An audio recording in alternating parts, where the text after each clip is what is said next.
బాపట్ల జిల్లా ఆంధ్రప్రదేశ్ ప్రభుత్వమే స్వచ్ఛాంధ్రపై ప్రత్యేకమైన దృష్టి పెట్టి అధికార యంత్రాంగాన్ని సైతం అప్రమత్తం చేసి విస్తృత స్థాయిలో ప్రజలకు అవగాహన కార్యక్రమాలు చేపట్టడం అభినందనీయమని ఎంపీటీసీ సభ్యులు మరియు మాజీ సైనికులు అసోసియేషన్ రాష్ట్ర అధ్యక్షులు తాండ్ర సాంబశివరావు అన్నారు. బాపట్ల నియోజకవర్గం కర్లపాలెం మండలం కొత్త నందాయపాలెంలో సర్పంచ్ ఆట్ల వెంకటేశ్వరమ్మ అయ్యప్పారెడ్డి ఆధ్వర్యంలో స్వచ్ఛాంధ్ర స్వర్ణాంధ్ర కార్యక్రమంలో పాల్గొని వాయు కాలుష్య రహిత గ్రామంగా ఏ విధంగా తీర్చిదిద్దుకోవాలో ప్రజలకు అవగాహన కల్పించి మొక్కలు నాటే కార్యక్రమాన్ని చేపట్టారు. ఈ కార్యక్రమంలో సర్పంచ్ ఆట్ల వెంకటేశ్వరమ్మ అయ్యప్పారెడ్డి, పంచాయతీ కార్యదర్శి మురళిరెడ్డి పాల్గొన్నారు.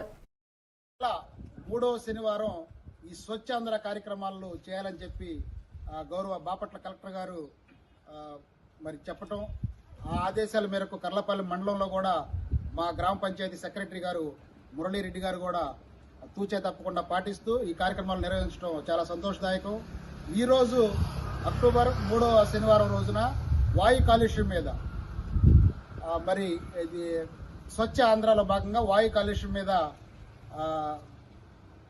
అందులో భాగంగా మొక్కలు నాటడం, కాలుష్య రహితంగా మరి గ్రామాన్ని ఏ విధంగా తీర్చిదిద్దుకోవాలనే విషయాల మీద మరి అందరికీ అవేర్నెస్ ప్రోగ్రాం ఏర్పాటు చేయడం జరిగింది.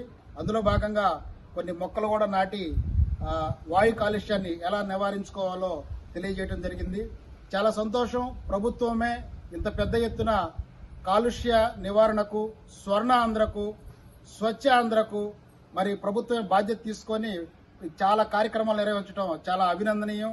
మా గ్రామంలో కూడా కొత్తనందాయపాలెం గ్రామంలో కూడా మరి స్వర్ణ ఆంధ్ర, స్వచ్ఛ ఆంధ్ర కార్యక్రమాలు నిర్వహిస్తున్నందుకు మా పంచాయతీ సిబ్బందిని అభినందిస్తూ ఈరోజు మరి గౌరవ శాసనసభ్యులు వేగేంద్ర నరేంద్రరాజు గారి ఆదేశాల మేరకు బాపట్ల నియోజకవర్గంలోని కొత్తనందాయపాలెంలో వాయు కాలుష్యం మీద స్వర్ణాంధ్ర, స్వచ్ఛాంధ్ర కార్యక్రమం నిర్వహించడం జరిగింది. నేడు ఉరవకొండ నియోజకవర్గంలోని